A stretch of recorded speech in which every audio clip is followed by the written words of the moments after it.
Kuna mbinu za kutengeneza watoto wenye thamani. Mbinu ya kwanza, leo tutaanza chache, tukipata muda siku nyingine tutaendelea. Hebu tujaribu kutafuta watoto wenye thamani. Leo tudili kidogo na uakili. Kidogo tujaribu kuwajua watoto wenye thamani wanatengenezwaje. Hapa sasa tunataka tujifunze kidogo. Kaka, hela ni nini? Hela ni nini? Fedha. Unaijua hela? Unaijua hela? Hela ni nini? Mfano wa hela ni kama shilingi ngapi? 1,000. Nyingine 2,000. Nyingine 5,000. Mpatie huyu. Hela ni nini?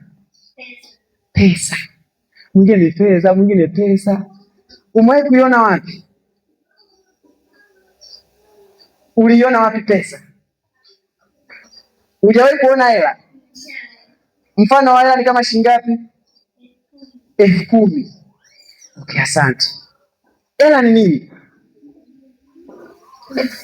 Pesa. Pesa ni mfano wa hela 1,000. Unapenda hela?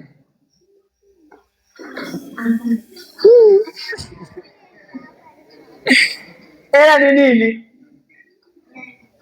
Hela ni pesa. Unapenda hela? Nikikupa sasa hivi utachukua, utakataa?